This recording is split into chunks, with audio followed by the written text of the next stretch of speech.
Hablar de VIH puede ser incómodo para una sociedad que prefiere no hablar del tema. Un grupo prefiere no hablar de ello porque se cree inmune y otro, por el contrario, cree que pese a cualquier cuidado es susceptible, está expuesto a este virus, porque otros le han metido la idea de que por su orientación sexual están condenados a contraerlo. VIH, ese será el tema hoy en Por Tu Salud.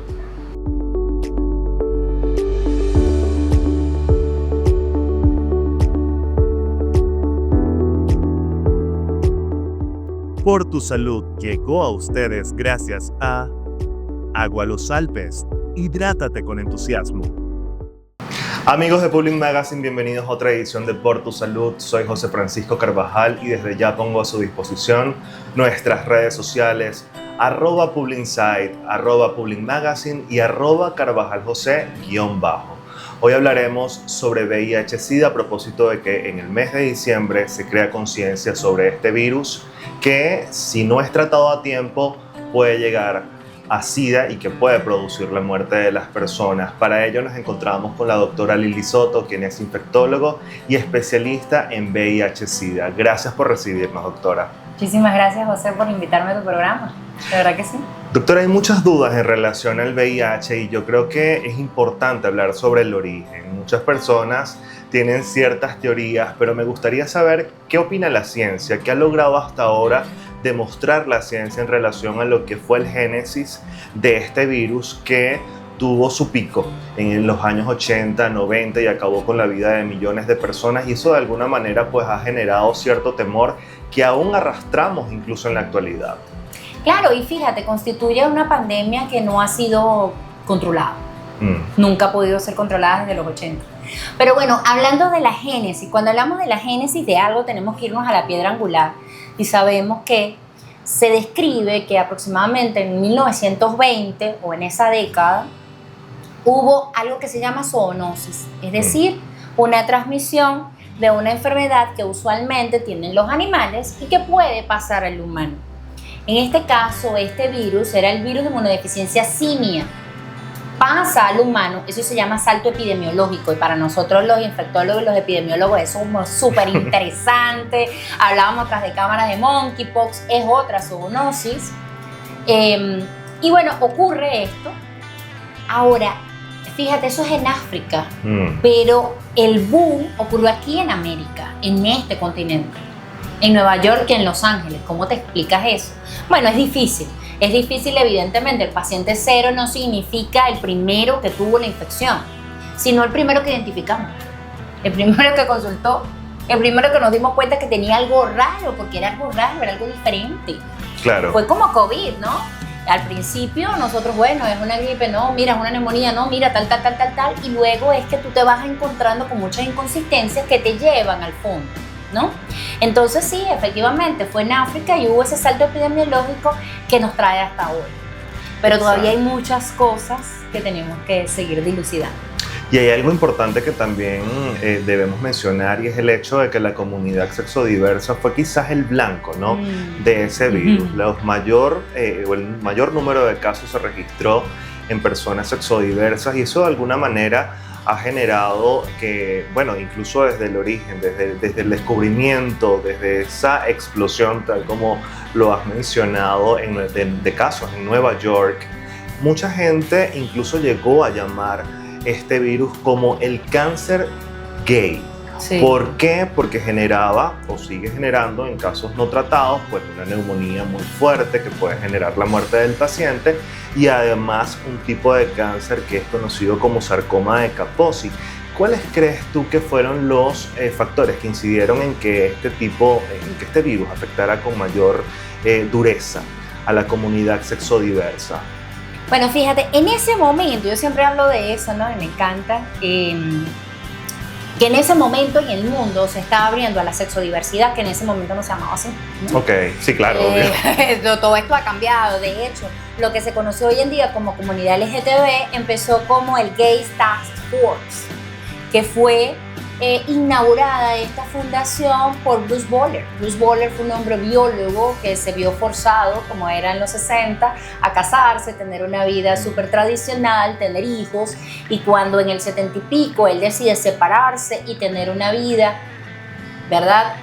Porque él era gay, lo que pasa es que la sociedad no lo aceptaba y era muy difícil. Entonces se vio forzado a cumplir con esos roles de género del momento.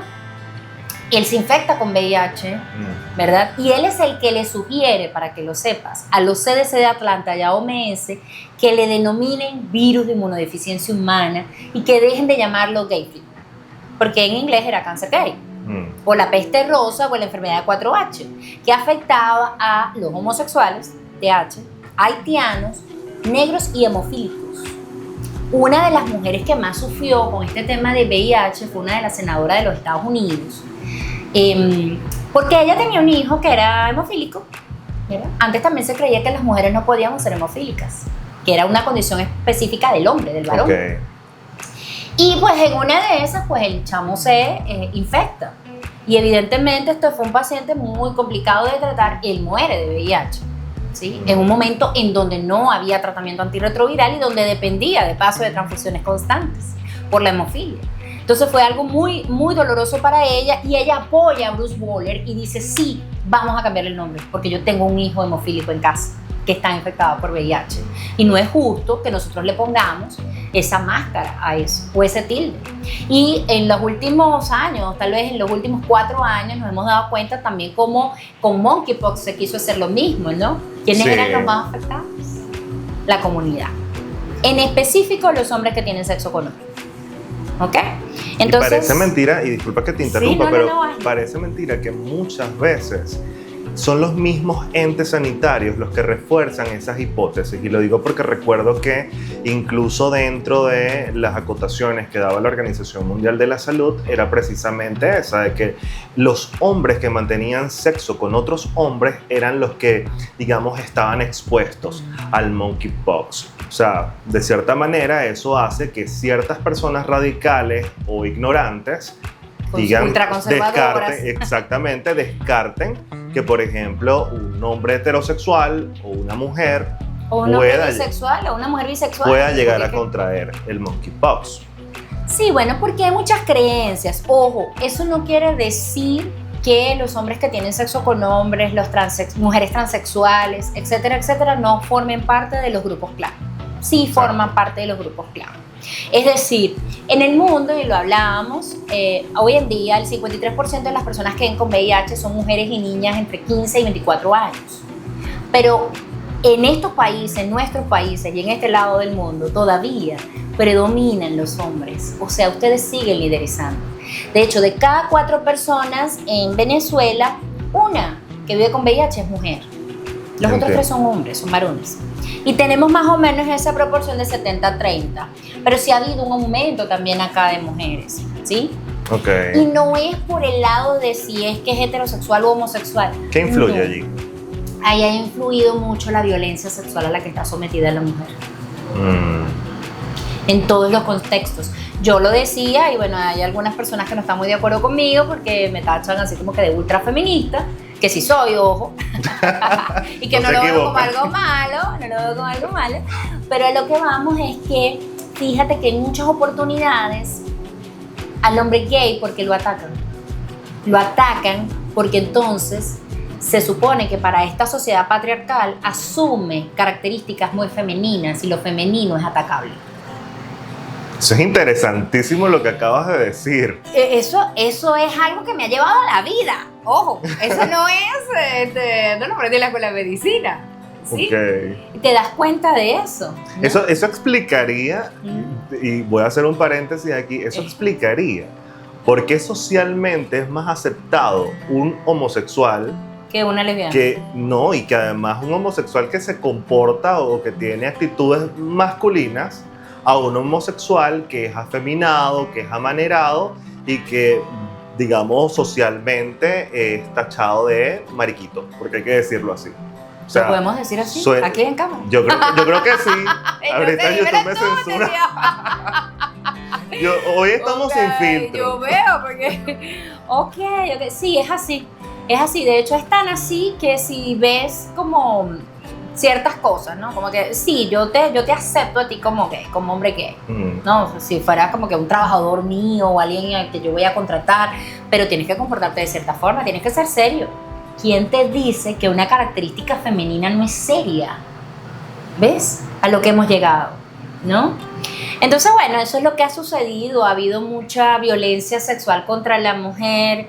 Fíjate, hace poco el Congreso o el Parlamento, no recuerdo bien, colombiano, elimina o abole el matrimonio infantil para las niñas, porque estaban casando a las niñas de 9 años, 11 años, ¿no? Y sabemos que hay grupos subversivos que toman mucho a las niñas, precisamente para eso, independientemente de la orientación sexual. Ya eso es otra cosa. ¿Qué factores crees tú que han incidido en que, bueno, pese a esas estadísticas globales, mundiales, ¿no? Que señalan que el 53% de los casos, ¿no? Son de niños y de mujeres. ¿Por qué en nuestro continente, en nuestra región, siguen siendo los hombres quienes lideran esas estadísticas? Bueno, ahí hay otra respuesta, ¿no? Yo creo que lo primero es que al hombre, independientemente de todos, tiene un privilegio. O sea, los hombres nacieron con un privilegio. Y es que la sociedad les acepta más conductas que de pronto a las mujeres nos limitan. ¿Sí? Y de allí el hombre entonces tiene la tendencia, independientemente de la orientación sexual, a poder tener más parejas sexuales o tener más diversidad en ese campo que la mujer. Porque para nosotros es malo, pero para ustedes es como un halago. Independientemente de si eres heterosexual, si eres bisexual, si lo que sea. Entonces, eso también va ahí de la mano, que nuestra sociedad ha restringido más a la mujer desde el punto de vista sexual y se retiene. Esto me lleva a preguntar lo siguiente, ¿no? Estamos hablando de que puede ser que el número, ¿no? de personas con las cuales tú te puedes acostar ha aumentado, ¿no? En el caso de los caballeros en nuestra región, la incidencia o la exposición al virus. ¿Está este virus relacionado con la promiscuidad únicamente? Y esto lo pregunto porque generalmente cuando uno habla de VIH o sabemos, ¿no? de un caso, la gente siempre tiende a decir, bueno, lo que pasa es que seguramente estaba haciendo desastre, por no decirlo de otra manera, porque mi pueblo diría estaba haciendo macuares, pero estaba haciendo desastres, se estaba acostando con una persona y con otra y no tenía un control, estaba haciendo incluso infiel a su pareja, no se cuidaba. ¿Qué opinan ustedes como especialistas en relación a esto? Porque yo me imagino que allí también hay un factor importante y es que muchas veces, sin necesidad de ser promiscuos, nosotros también estamos expuestos. Cuando tú tienes una pareja, tienes muchos años con esa pareja, tienes confianza en esa persona y practicas cualquier tipo de sexo, sea vaginal, oral, anal, sin protección, porque se supone que estás acostándote con tu pareja, te estás exponiendo a ese virus. O sea que puede ser que tú te portes muy bien, pero a lo mejor tu pareja no. Claro. Bueno, fíjate algo que yo creo que allí hay que metérselo en la cabeza. El alto recambio sexual, que es lo que antes se conocía como promiscuidad, y que yo detesto esa palabra. Yo estoy que llamo a la gente de la Real Academia Española para que la saquen de allí. Sí está asociado, pues, evidentemente, a mayor exposición, pues, mayor riesgo. Pero la verdad es que no va necesariamente por allí. Hablamos del pasado y de los hemofílicos, ¿verdad? Exacto, porque además pienso yo, hay mucha gente que, pese a que tiene relaciones con diferentes personas, que usan protección. Claro, claro. Bueno, es que ese es el todo de la cosa, ¿no? Y yo siempre lo digo, o sea, hoy en día hay que hacer un control y una protección que no solamente vaya de la mano con la contracepción. Es decir, bueno, un preservativo para los varones, para que no dejen embarazadas a nadie, y las chicas, bueno, que tomen sus pastillitas, que se pongan el Implanon, pero ¿de cuánta gente te ofrece PrEP para tus hijos, para que estén protegidos contra VIH, contra hepatitis B? ¿Cuántos te dicen, mira, hay que vacunarlo contra el VPH? No, pero hay que varón igual, el varón también tiene riesgo. Evidentemente mucho menor, ¿sí? Pero lo tiene. Entonces yo creo que la única forma es yéndonos por todas las medidas que podemos utilizar para prevenir.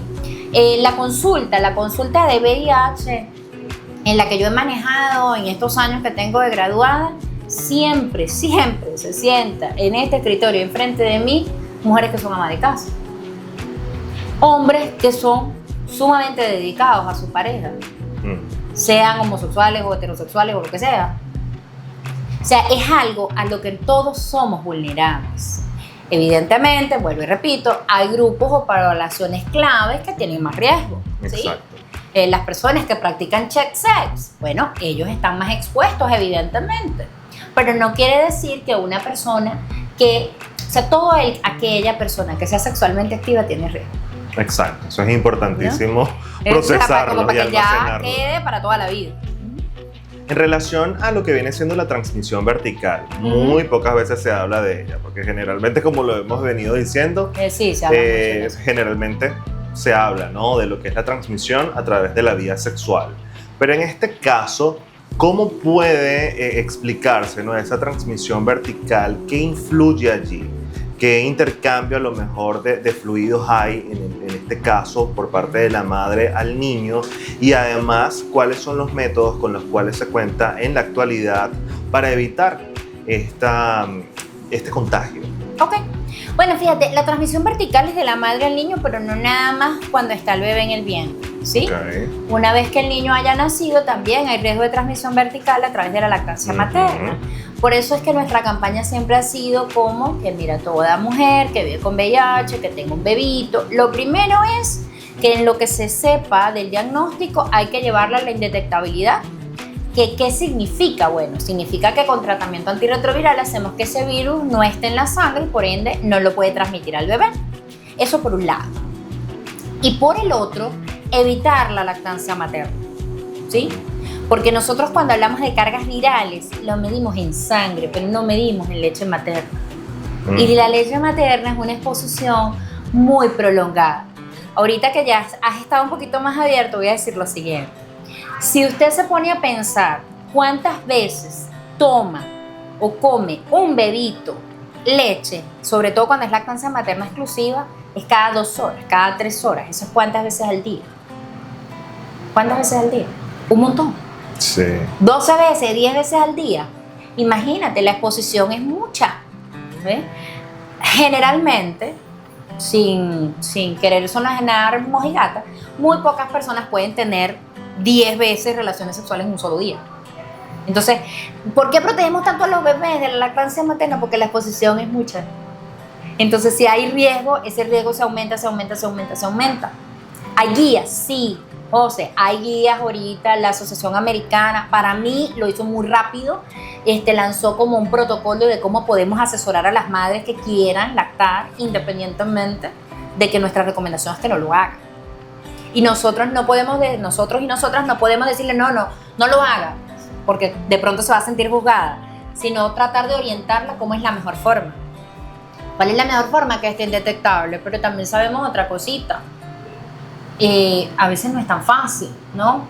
Todo ese manejo, todo eso que involucra, ¿sí? Entonces estamos exponiendo al bebé a unos fármacos que también se excretan por lactancia materna que realmente no necesita, porque no tiene VIH. Sí. O sea, son muchos temas, es muy profundo. Ahorita recientemente se abrió lo que es la Sociedad Latinoamericana de VIH y de Virus, liderizada por los argentinos y los mexicanos. Y bueno, sí, hay muchos protocolos para lactar. Nosotros no los recomendamos, me parece que es la mejor forma de proteger a los bebés y a las madres, ¿no? Porque también eso es un tema, ya después tú le haces un diagnóstico de que no tiene VIH y después cuando viene el control, unos cuantos meses después de que le ha dado la lactancia materna, pues resulta que está positivo y es difícil para ti explicarle a la madre cuál fue la forma. Sí, yo por eso es que realmente a veces pienso que uno tiene que ser un poquito escéptico. Limitarte con ciertas cositas, o sea, yo creo que con los bebés, ojo, yo no soy pediatra obviamente, pero con los bebés, o sea, el cuidado sí es aún mucho más extremo, tú lo ves, hoy en día la gente dice, no, yo lo voy a visitar después que tenga 3 meses, ¿verdad? No, si yo tengo alguna gripe, que ya esté vacunadito, que lo que sea. Bueno, entonces, con respecto a esto es lo mismo, o sea, hay que sobreprotegerlo demasiado. Exacto. Vamos a hablar en relación a algo que nosotros, digamos, comúnmente tenemos en mente, ¿no? Y es precisamente el hecho de tener una relación de pareja cuando tienes el virus. Porque parece mentira, pero muchas personas se preocupan por ello. Y es porque piensan, bueno, es que si salgo positivo, no puedo, o sea, básicamente todo se terminó, mis relaciones de pareja se terminaron, las relaciones sexuales también se terminaron porque no quiero contagiar a alguien más. ¿Sabes? Entran muchos estigmas, muchos prejuicios, muchos señalamientos, dudas, inquietudes e inseguridades en esa persona que se está realizando esa prueba y que teme salir positiva.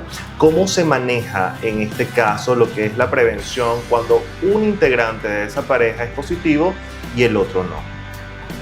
¿Cuáles son los métodos de protección a los cuales pueden apelar para tratar de llevar, digamos, una relación lo más normal posible y sana?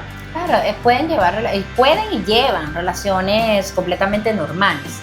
Bueno, lo primero es el tiempo. Es decir, si de pronto yo diagnostico a algún paciente y en ese momento no tenga pareja, bueno, es distinto. Yo empiezo tratamiento, lo hago indetectable, ¿verdad? Y ya una vez que está indetectable no puede transmitir y entonces ya es distinto, aunque él o ella internamente puede hacer lo que llamamos o denominamos discriminación autoinfligida. Es decir, yo misma me abstengo de salir con este muchacho, con José, porque yo no sé si José yo le voy a gustar porque yo tengo VIH.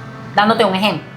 Y entonces muchas veces estas personas se abstienen evidentemente de iniciar otra vida de pareja, pero bueno, eso es algo que vamos manejando desde el principio. Yo creo que el mayor reto es cuando llega una pareja serodiscordante. Es decir, ya son una pareja formal, uno vive con VIH, el otro o la otra no. Es un temazo. Primero, descartar que efectivamente esta otra persona viva sin el virus. Y segundo, decirles, bueno, lo que podemos hacer es que vamos a iniciarle tratamiento antirretroviral a él o a ella, vamos a hacerlos indetectables. Lo segundo es que van a empezar a utilizar métodos de barrera como preservativos. Y lo tercero, empezarle a ofrecer a la otra persona que está negativa el PrEP o el tratamiento preexposición para anular cualquier tipo de posibilidad de que esa otra persona se le transmita el VIH. En un programa pasado hablamos precisamente sobre el PrEP, algo que de cierta manera pudiésemos decir que con lo que todavía nosotros los venezolanos nos estamos familiarizando, porque hasta hace poco de hecho fue que empezó a hacer de venta incluso en los anaqueles de algunas farmacias, de algunas cadenas de farmacias en territorio nacional. En relación a este tratamiento, por ejemplo, hay uno que es utilizado antes de la exposición al virus y otro luego de la exposición al virus, ¿o es el mismo? Explícanos un poquito esto. Y además los tipos de PrEP, porque en alguna oportunidad conversamos en relación a los que son de orales, pero tengo entendido que hay otros que son intradérmicos, unos que son vaginales. Hay muchos tipos. De hecho, exacto, eso es lo que quiero que nosotros que ahondemos un poquito, porque muchas veces nos limitamos tanto porque no tenemos conocimiento sobre esas herramientas y sobre esos métodos de barrera con los que contamos en la actualidad, y entonces simplemente o nos limitamos a abstenernos sexualmente o nos exponemos. Exacto, nos encontramos entre un extremo y otro. Pues con este programa la finalidad es que nosotros obtengamos esas herramientas, que nos hagamos conscientes, y por eso es que estás tú aquí. Gracias. Bueno, fíjate, hay diferencias entre lo que es PrEP y PEP. PrEP es el tratamiento preexposición, que son todas las formas o digamos que los fármacos que podemos utilizar para prevenir el virus antes de que pueda o no ocurrir una exposición al virus. Y PEP es el tratamiento post-exposición que se utiliza posterior a eventos de riesgo que estén relacionados de forma laboral, por ejemplo, un pinchazo, un trabajador de la salud o un evento no laboral. En este caso van incluidas también los abusos sexuales o algún evento que de pronto no fue planificado, que en el momento no se pensó que constituía un evento de riesgo para la transmisión del mismo. ¿Son diferentes? Sí, son diferentes. Usualmente el PEP está constituido por 3 fármacos, digo usualmente porque es que hay muchas combinaciones de fármacos antirretrovirales y se toma durante un mes, ¿ya? Y luego se le vuelve a hacer la pruebita al paciente y se descarta que esa persona haya adquirido el virus. Y finalmente está el PrEP, que es, bueno, una maravilla. Yo siempre vivo hablando de PrEP.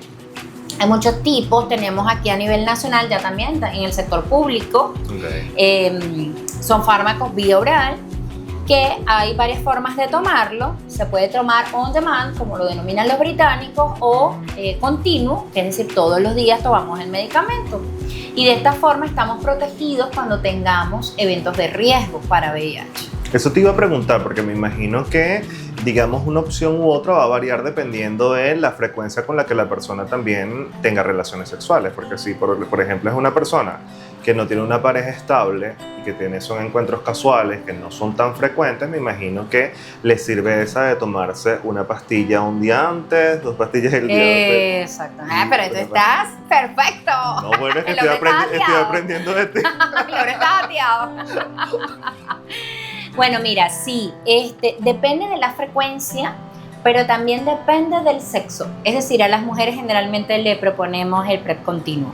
¿Ok? Entiendo. Vamos a hablar sobre el diagnóstico. Se nos está terminando el tiempo, pero me gustaría que contáramos un poco más en relación al diagnóstico, las pruebas de última generación que hacen posible el diagnóstico efectivo del VIH, porque es precisamente eso lo que nosotros buscamos.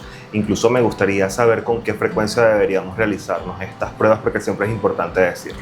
Claro, mira, una vez al año, todas las personas, todos los seres humanos, si estemos en celibato prácticamente, o tengamos un matrimonio de hace muchos años exclusivo, lo recomendable es que se le haga una vez al año el descarte, ¿sí? Grupos de riesgo o que se consideren con algún tipo de riesgo para la adquisición del virus, cada 3 meses se ven beneficiados. ¿Ok? Grupos de riesgo no necesariamente tiene que ser un trabajador o una trabajadora sexual, un paciente con alto recambio sexual, como lo dije también, alguien que esté sometido a violencia sexual, alguien que sepa que su pareja es o no infiel, etcétera, etcétera. Ya eso nos estaría en un grupo de riesgo y deberíamos hacerlo más frecuentemente. Ya para finalizar, la Organización Mundial de la Salud se ha fijado como una meta para el año 2030 eliminar la epidemia, ¿no? O por lo menos reducir el número de casos y además hacer, digamos, una contribución para bajar el número de muertes, ¿no? Por VIH. ¿Qué tan cerca estamos realmente de esta meta, tomando en consideración que por lo menos el gobierno de Estados Unidos, presidido por Donald Trump, ha decidido hacer un recorte en los fondos que son destinados para apoyar programas que no solamente generan conciencia sobre el virus, sino que también en más de 50 países apoyan a personas que reciben el tratamiento? ¿Cómo esto ha impactado en ese propósito que se ha fijado para el 2030? Eso quiere decir, en 4 años, la Organización Mundial de la Salud. Bueno, es difícil, ¿ok? Las metas que se fija la Organización Mundial de la Salud nunca son sencillas, porque está involucrando a todos los países. Exacto. Porque se supone que manejamos crisis internacionales, ¿no? Evidentemente este recorte pues nos cae malísimo, nos afecta muchísimo, nos vulnera, ¿ok? A todos, no solamente a las personas que viven con VIH, a los que trabajamos con ellos, ¿ves? Porque nos somete también a limitarnos cada vez más en lo que podemos o no ayudarlos. Y limita también a la ciencia, a la evolución de nuevos fármacos antirretrovirales que tengan mayor capacidad, de que sean de uso más prolongado, etcétera, etcétera. Afecta a la investigación de la vacuna, afecta a la investigación para la cura masiva, o sea, afecta a todo, ¿no? Yo creo que, bueno, es difícil. Sin embargo, la OMS, sobre todo lo que se quiere es que ya no haya transmisión. Es decir, detener la cadena de transmisión. No vamos a acabar con el VIH porque van a haber para 2030 personas que vivan con el virus. Claro. Es distinto. Pero podemos acabar con la transmisión y de esa forma pues va a ser mucho más sencillo y ya no vamos a depender tanto del financiamiento entonces de los Estados Unidos de América, en el nombre de Dios, para poder combatir la pandemia. Y ahora sí, para irnos, la última pregunta. Para irnos. Mi producción me va a matar. En titulares de prensa ha salido muchas veces: el paciente se curó del VIH. ¿Esto realmente es así o es un mito? ¿Ha habido allí también una mala interpretación de esta información? ¿Qué ha sucedido? No. Tenemos casos excepcionales de curación, ¿ok? Pero han sido pacientes. El primer paciente fue Tommy Brown, que es conocido como el niño de Berlín. El segundo es Adam Castillejo, que es venezolano, que tiene muchos años radicado en Londres. Son pacientes que vivían con VIH, pero que adicionalmente hicieron un tipo de cáncer que requirió el trasplante de médula ósea, ¿ok? Y es como un reseteo completo de lo que es el sistema inmune de la persona. Eso es lo que ha sucedido. Son solamente 6 personas que se han podido curar. Llegaron trasplantes de médula ósea, porque a mí me han escrito, doctor, hágame un trasplante de médula. No es sencillo, señores. Involucra quimio, involucra radio, involucra otro tipo de tratamientos inmunosupresores. Y muchos ni siquiera lo logran. Es decir, no están con vida cuando ya está listo todo para hacer el trasplante. Entonces no es sencillo, no ha sido fácil. Hay otras técnicas como CRISPR, que probablemente hayas leído también, y eso, en esa tecnología es que nos vamos yendo para lo que es la cura masiva, que sea aplicable pues, para Lili, todos. redes sociales. @doctora Lili Soto, Lili con Y al final, Instagram, TikTok, Clínica Tías, Caracas. Muchísimas gracias por habernos recibido y por haber compartido con nosotros toda esa información, Lili. Muchísimas gracias a ti por interesarte en este tema.